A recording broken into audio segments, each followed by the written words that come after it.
በእሸቱ ፍቅር ያበደችው ሴት ደረቷ ላይ የሱን ምስል መነቀሷ ተሰምቷል። ብሎም እሱን ካላገኘች ራሷንም እንደምታጠፋ ተናግራለች። ይህች ሴት ማናት? ሰላም ጤና ይስጥልን ውድ የአእምሮ ሚዲያ ተከታታዮቻችን፣ ሰላማችሁ በያላችሁበት ይብዛላችሁ እያልን አሁን በሴቶቻችን እንዲሁም በአንዳንድ ወንዶች ላይ እየተስተዋለ የመጣው አርቲስትን አፈቀርኩ በሚል ሰበብ በሰውነት አካላቸው ላይ የተፈቃሪ አርቲስቶቻችንን ፎቶ መነቀስ በስፋት እየተስፋፋ መጥቷል። ምን ችግር አለው ያፈቀሩትን ሰው ቢነቀሱ ትሉ ይሆናል። ምንም ችግር አይኖረውም። ነገር ግን እነዚህ ሰዎች ዓላማቸው ምንድነው የሚለውን በጥንቅራችን ይዘንላችሁ መጥተናል።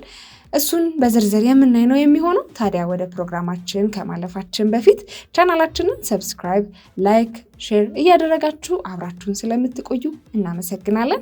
ሀሳብ አስተያየቶቻችሁ እኛን ይገነባናልና የኮሜንት መስጫ ሳጥኑ ላይ ሀሳባችሁን ብታጋሩን ብሎም የምንለቃቸውን ትኩስ መረጃዎቻችንን በቶሎ ለማግኘት የደወል ምልክቷን እየተጫናችሁ አብራችሁን እንድትቆዩ እያልን ወደ ጉዳያችን እናመራለን።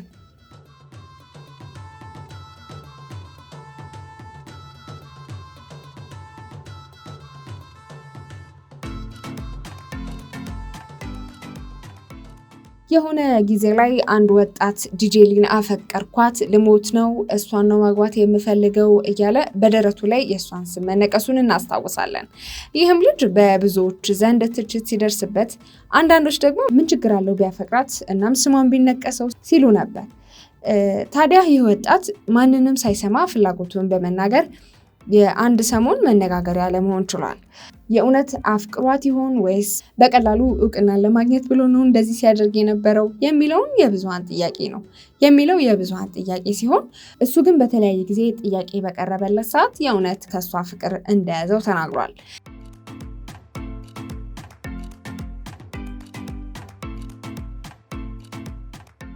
ሌላኛው ደግሞ ገና ብቅ ያለ ሙዚቀኛና የፊልም ተዋናይ የሆነን አርቲስት አፍቅሬያለሁ በማለት የሱ ፎቶግራፍ በእጇ ላይ ተነቅሳለች። ወጣቷ እንዳለችውም ብዙውን ጊዜ እሱን ለማግኘት ሞክራ ነበር። ነገር ግን እሱን ማግኘት እንዳልቻለችና በሱ ፍቅር እየተሰቃየች እንዳለች እንዲሁም አንዴ እንኳን አግኝታው ፍቅሯን ልትገልጽለት እንደምትፈልግ ተናግራለች። ሆኖም እሱን በአካል እስከምታገኘው ድረስ ግን የተነቀሰችውን የእሱ ምስል እያየች እንደምትጽናናም ተናግራለች።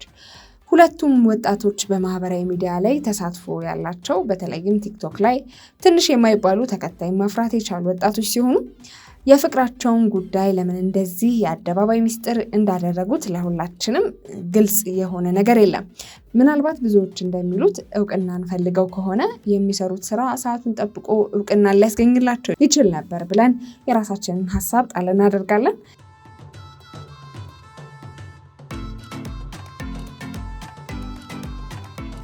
ታዲያ በዛሬው ዕለት አዲስ ብቅ ያለች ወጣት ደግሞ በኮሜዲያን እሸቱ ፍቅር መሞቴ ነው ትለናለች። ይህች ልጅ ማነች ብለን ለማጣራት እንደሞከርነው በአረብ ሀገር የምትገኝ ሲሆን በኮሜዲያን እሸቱ ፍቅር ስራዋን መስራት ያልቻለችና እሷን በደረቷ ላይ የእሱ ምስል መነቀሷን ሰማን። ይህች ወጣት እንዳለችውም ኮሜዲያን እሸቱ ሊያገባ መሆኑን ከሰማው በኋላ ራሴን መቆጣጠር አልቻልኩም። ይህንን ሰርግ ካላቆመ ራሴን አጠፋለሁ። ብዙ ጊዜ ሆኖኛል በፍቅሩ ከተያዝኩ። ኢትዮጵያ ስመጣ አላገኘው ፈልጋለሁ። ካላገኘሁት ግን ራሴን ለማጥፋት ስለወሰንኩ ለኮሜዲያን እሸቱ ይህንን መልእክቴን አድርሱልኝ ብላለች።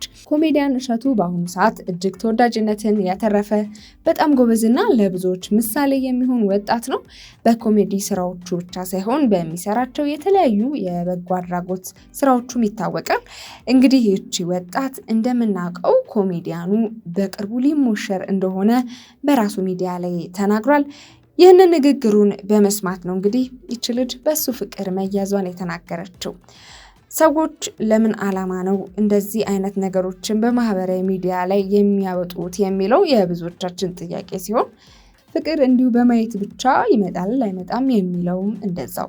እነዚህ ግለሰቦች እውቅናን ፈልገው ከሆነ እንደዚህ አይነት ነገሮችን እያደረጉ ያሉት እንደነዚህ አይነት ነገሮች የሰውን ሕይወት ስለሚበጠብጡ ለእውቅና ብቻ ተብሎ እንደዚህ አይነት ነገሮችን ባያደርጉ መልካም ነው እንላለን።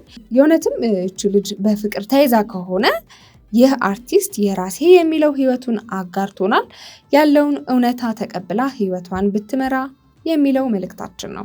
እንግዲህ ውድ የቻናላችን ቤተሰቦች ፕሮግራማችንን እንደወደዳችሁት ተስፋ እናደርጋለን። ታዲያ ቻናላችንን ሰብስክራይብ፣ ላይክ፣ ሼር እያደረጋችሁ የተወዳጃችሁን አብራችሁን ስለምትሆኑ ከልብ እናመሰግናለን። ሀሳብ አስተያየት ካላችሁ ደግሞ የኮመንት መስጫ ሳጥኑ ላይ ብታሰፍሩልን መልካም ነው እንላለን። እንዲሁም አዳዲስና ቶሎ ቶሎ የምንለቃቸውን ትኩስ መረጃዎቻችንን በቶሎ ለማግኘት የደውል ምልክቷን መጫናችሁን አትዘንጉ እንላለን። የዛሬው ፕሮግራማችን ይህንን ይመስል ነበረ። ስለተከታተላችሁን እናመሰግናለን። ጤና ይስጥልን።